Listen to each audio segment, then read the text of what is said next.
So welcome back. This is our second video about sampling, and now we're going to discuss two new algorithms, the rejection sampling and the likelihood weighting. So these two new algorithms will help us to estimate some conditional probabilities.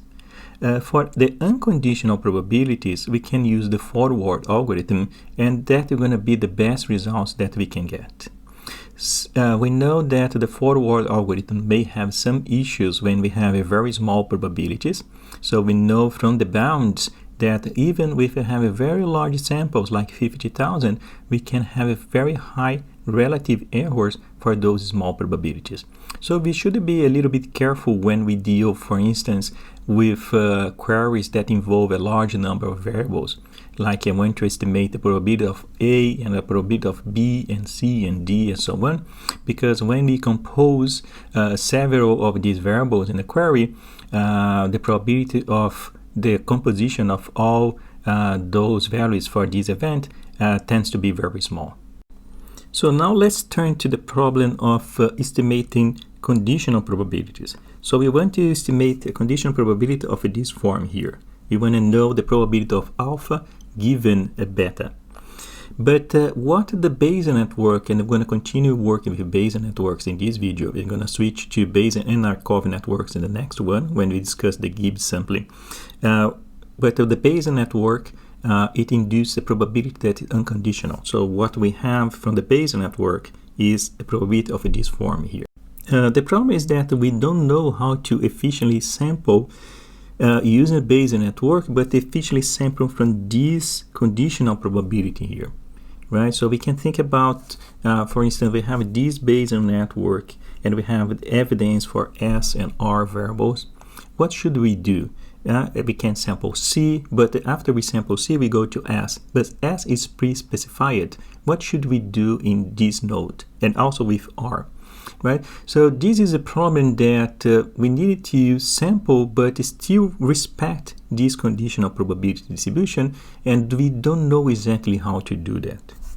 So instead of sampling from this conditional probability distribution, what we can do is a procedure that is very similar to the procedure that we do when we want to answer conditional probability queries. We can compute, instead of the probability of alpha given beta, we can compute the probability of alpha and beta and divide by the probability of beta. We call this procedure the rejection sampling. So let's suppose that we want to compute this query here. So we want to compute the probability of the variable C given little r. So something that we can do is to sample from the Bayesian network without any evidence. In this case here, we do not have evidence for the variable S. We do not have evidence for the variable R. We have the original Bayesian network. And we can use the Bayes conditioning, that is this equation here, that we are already very familiar with, to compute the probability of alpha given beta. And the procedure is going to be very simple.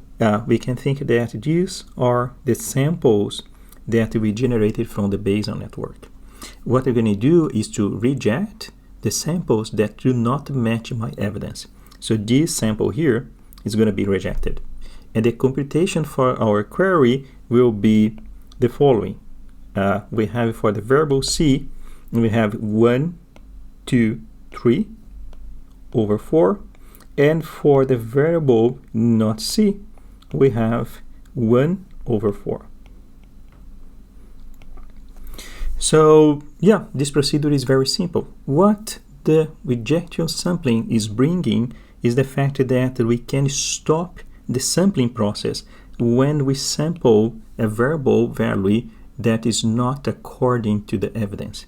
So we can make the sampling process, the simulation of the Bayesian network, a little bit more efficient by stopping early when we sample a value for a variable that do not match the evidence. So let's take a look on the algorithm to simulate a Bayesian network based on the rejection sampling. So as input, you're going to have a network N with variables X inducing a probability distribution P and also some evidence E. And I'm going to return one instance sigma that is compatible with the evidence E, or if we cannot find this, we're going to return the trivial assignment T. So we start with a topological order of the nodes in the network, as we did for the forward sampling, and we start with the trivial instantiation sigma, and we're going to iterate over the variables that we have in the network. So the procedure is the same. We take the first variable in the topological order. We look for the assignment for the parents of x, and we call this u. And you're going to sample a value little x based on the probability of the variable x given its parents. So these parents are already instantiated because we are iterating over the network following the topological order. The only difference is actually these two lines here that I'm going to check if this new value is or not consistent with the evidence E. If it's not consistent, we stop and return the trivial instantiation as indicative that we could not generate an instantiation in this call. Otherwise, we continue and we append the value x with just sample to the instantiation sigma and go to the next variable. So there are two possible returns here. One is to return a complete instantiation sigma, or return the trivial assignment, the trivial instantiation T. So we can use this rejection sampling and call this n times and create a database for samples. In this case, if we call n times, we will reject some of the samples that we return, and we end up with a database that has size n or smaller than n. So it's very important to keep that in mind, that we're going to reject some samples. So if we call this function n times, it's not guaranteed that we're going to have n samples. And it's also important to know that this database will only be good to answer queries that involve the evidence E. So it will be queries in the form the query variables given the evidence E. If you want to compute a query that does not involve E, so that sample will not be good too. So we may ask the same question that we asked before for the forward sampling. How many samples do we need for the rejection sampling in order to guarantee a certain confidence interval? And the answer is simple, because rejection sampling is a form of forward sampling. So we can use the same bound that we had before, the Hoeffling bound and the Chebyshev bound. But now the n that we used in the bounds that we use in the graphs is the number of samples that we kept, not the number of calls that we did to the simulated Bayesian network function. So if our goal is to estimate the probability of x given some evidence E, so we can expect that the expected fraction of examples that are going to be kept is proportional to the probability of E. So in other words, if we have a very small probability of evidence, it means that you're going to reject most of the samples and keep just a small fraction of the samples. And that is a problem, because we know that the quality of the estimations is a function of the number of samples that we have. So if we have a small sample, the quality of the estimates will not be good.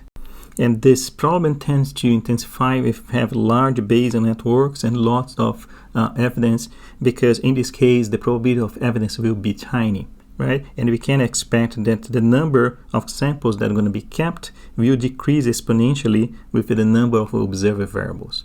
And that is a problem. So if we start rejecting too many samples, we're going to have problems to estimate the probabilities that we are interested in.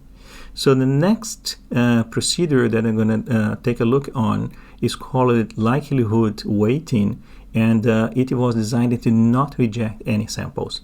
So we're going to see how it works in the next slide.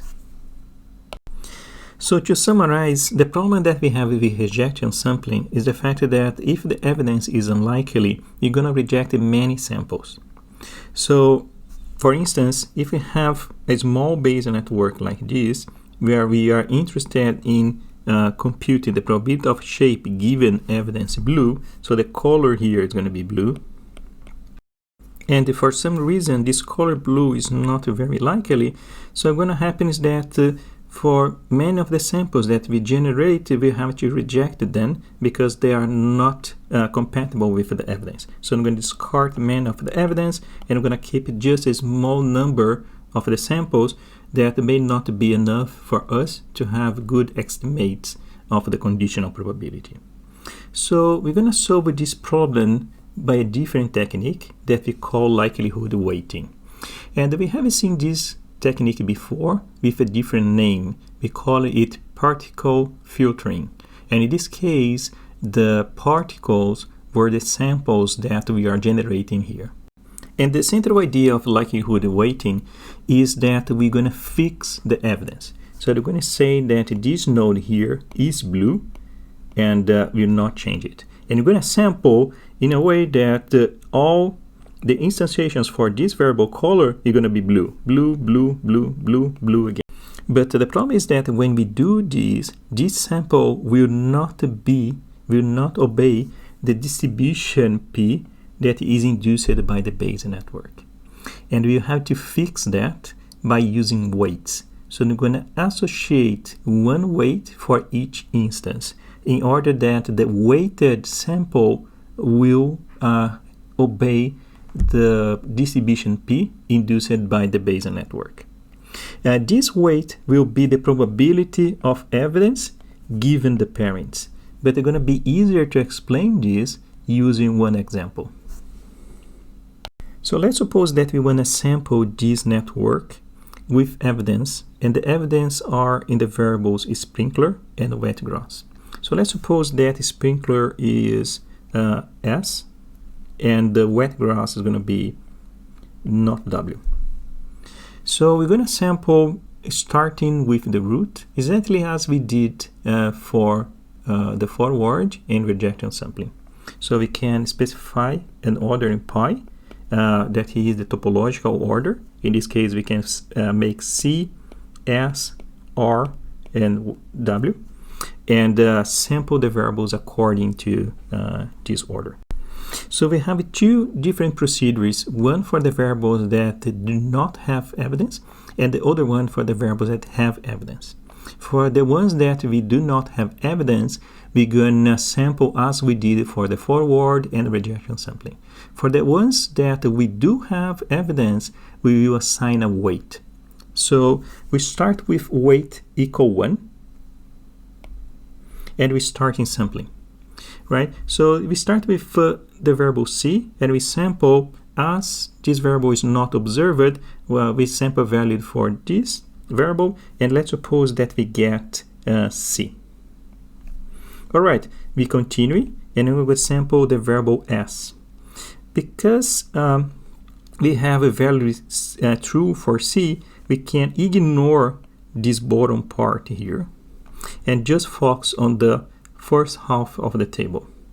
In this case, the variable S is already observed, so we will not sample that. We will take S as being true, and we will assign a weight. In this case, the weight is going to be 0.1, so we're going to multiply this one by 0.1.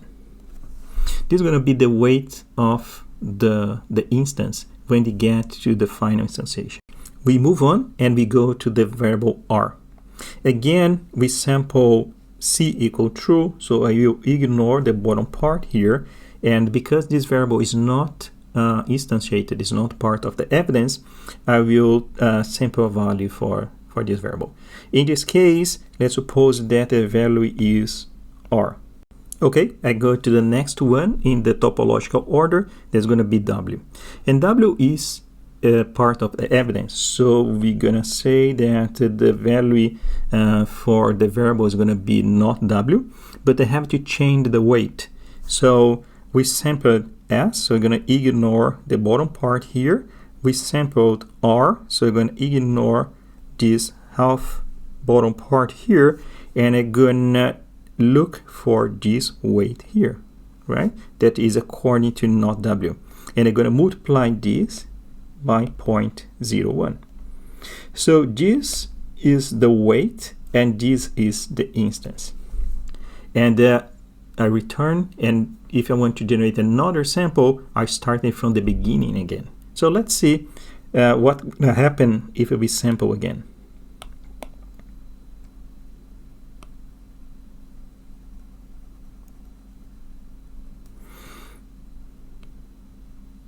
Again, I will start with weight 1, and the instance I will sample starting from the variable c. Let's suppose now that we have not c. We move on and we go to the next variable. The next variable is s. So because I have not c, I will ignore this part here, and I'm going to look for the value of the conditional probability here, and I'm going to change my weight. So I will accept s, and I'm going to multiply by 0.5. Alright, so I continue, go to the next variable, that's going to be rain.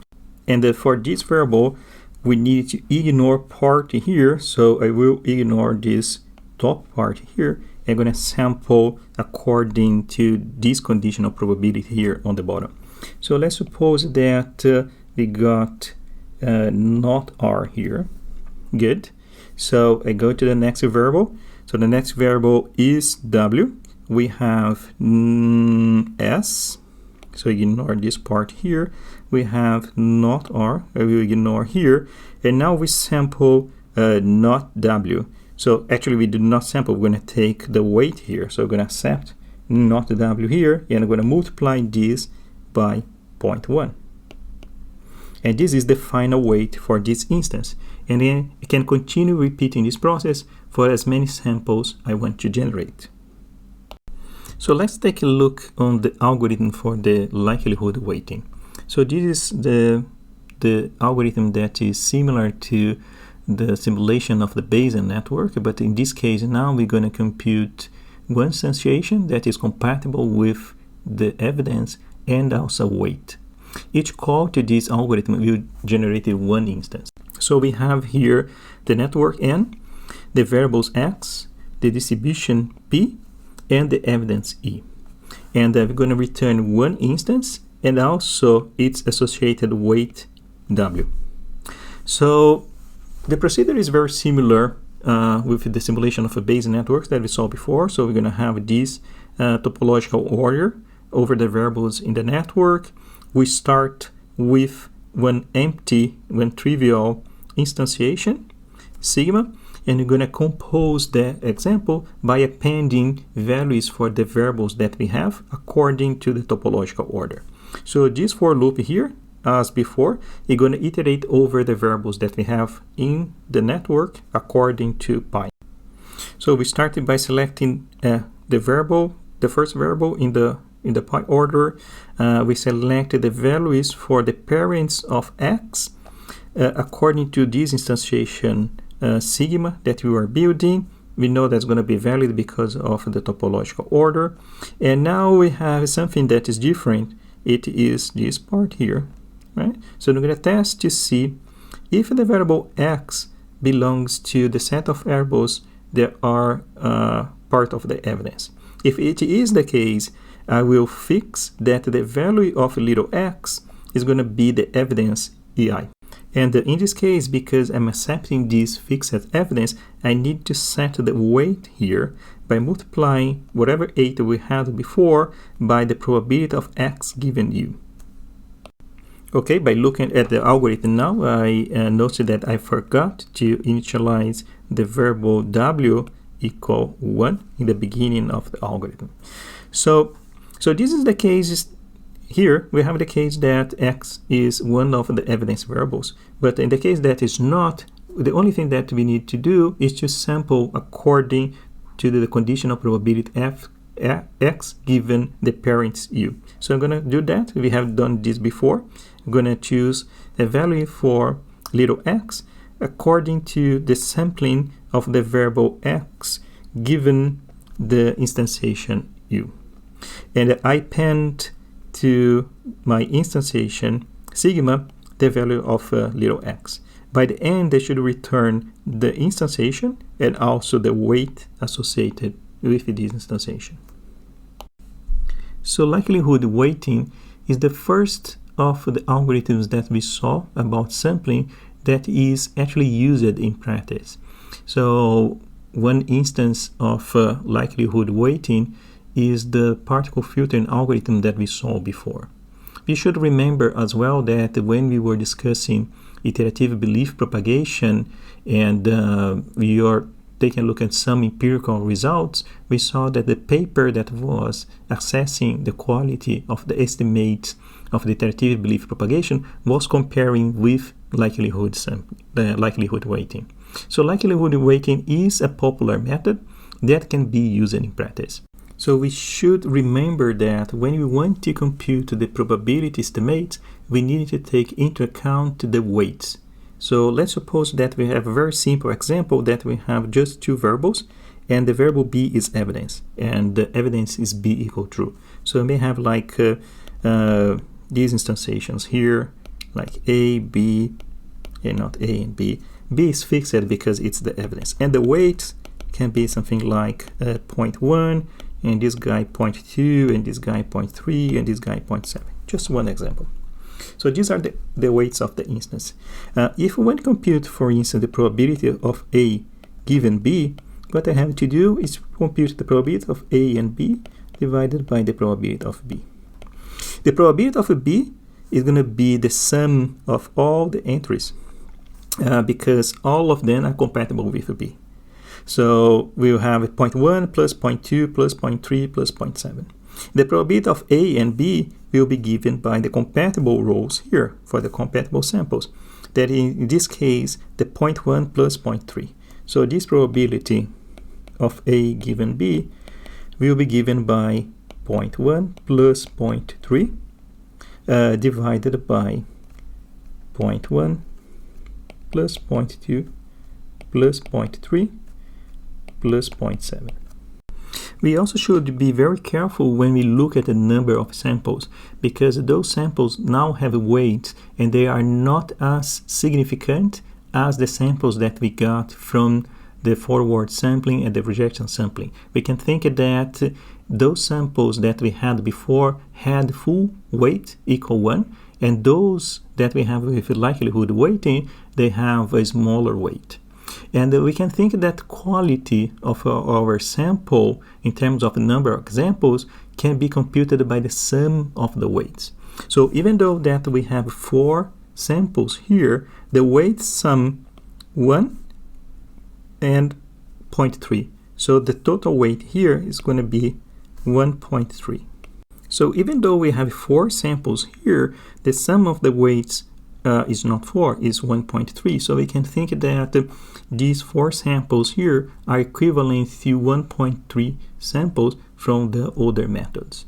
But this is not the only limitation of a likelihood weighting. Another limitation that we have is the fact that the evidence will influence only the choice of the downstream variables. So when we sample according to the topological order, we tend to go from the top of the network to the bottom. And the choices that we have for the evidence will only influence the variables that come before the evidence. We should have a method that we can have this influence going downstream and also upstream. But we don't have this with the likelihood weighting. For instance, we had the variable C in the root of the network, and it was never influenced by the choice that we made for the evidence. Finally, likelihood weighting, as well as the other methods that we saw until now, they follow the network according to this topological order that's only defined for directed graphs. But if you want to sample from the Markov network, we don't have those directions and we don't know how to do it. And we're going to solve this with the next method, that is Gibbs sampling. We're going to cover this method in the next video, so it's good to have a break now, and I see you soon.